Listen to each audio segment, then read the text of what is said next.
Recently in my social media blog, I had a question getting to me. Why do I keep attracting certain types of clients where their issues are my issues? And I chuckle at that because I found that very common when I was first starting in practice many years ago. Whatever I was reading, studying, and preparing for, I was getting clients that matched it. I was definitely getting, if I studied going to a presentation or advanced training in a particular type of condition, I started getting clients with that condition. If I was reading about how to deal with a certain health issue, I get clients with that. And I noticed that repeatedly. And I told people that whatever you feed your mind, you tend to prepare. You're looking forward to serving that, and then you end up attracting that. And there's some sort of a resonance going on because I've seen that many, many times, and I've had hundreds of clients that found that to be true. But really, what we're dealing with is a reflection. The people on the outside that we tend to interact with are brought into our life for us to say to them what we need to hear. I think it was Chomsky that basically said it in language, that part of language is for us to talk to others, but part of the language is what we say to others is for us. So when we emphasize to others most, it's the things we're working on many times. So we keep getting clients that reflect who we are. So if we're having financial problems, we'll get people that they can't afford our service, and we'll keep getting those type of clients because we can't afford what we want in life. And if we're frustrated by things, we get frustrating clients. It's a very common denominator you'll see in particularly people that are coaches and consultants in healthcare and psychiatrists and stuff. They get people reflecting. I worked with this one psychologist that, the childhood issues that they had, they kept specializing in it, and everything they were telling to the client was what they needed to hear to work through their own stuff.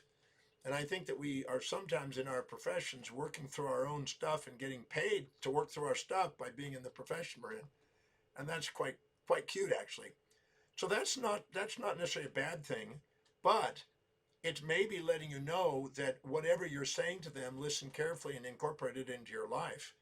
And whatever advice you give, pay close attention to it, because you do the same things. It was a Romans 2:1 statement in the New Testament that said that whatever we judge in others, beware, we do the same things. And this is very common. And I'm a firm believer in taking the time to listen carefully to what we are emphasizing to other people, because it's partly for ourselves. But if we go and organize and integrate, for instance, I had a doctor many years ago that I consulted with that was having clients that said, I can't afford, I can't afford, I can't afford. And I asked him, does this individual have a savings and investment system in place? And they go, no, I can't even begin to save or invest. I'm barely paying my bills. I said, just start a savings program. Can you do $10 a day? Well, yeah, I could do 10. Okay, let's start with $50 a week, $200 a month. Let's start with some small amount. It's not how much, it's the habit of it.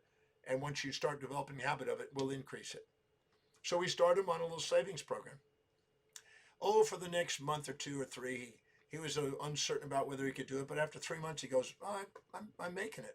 I'm setting aside money, and I'm getting an extra client come in to cover it. And my demand created my supply. I said, now let's increase it. Let's make it $350 a month. And then all of a sudden he ended up with another client, and somebody took him to lunch, and somehow he now got that. And then we made it $500 a month, and then $750, and we kept raising it quarterly. And all of a sudden he was now saving more. And then he noticed that more clients were coming in and a little less on I can't afford the service and saying and rejecting it. Because of the desperation that person had, they were showing up and they were getting desperate clients, and they were getting reflections. As that individual started saving more and building up a cash reserve and being more accountable and more certain about what they were offering and wasn't sitting there fearing the loss of a client, they got clients that were now paying and referring people that were paying, and they weren't getting reflections of they're not getting the old reflection, they're getting the new reflections. They're now valuing themselves, so other people value them. They're now paying themselves first. Those people paid and have a reserve and can afford health care. And it was really quite interesting to watch that. And then they noticed that whatever they were studying and looking, they were paying attention and getting clients. So then they targeted and started studying and focusing on what was most important to them and what the area of expertise they wanted to excel in. and developed the clients and customers that were more in line with what they wanted. And they took command of that.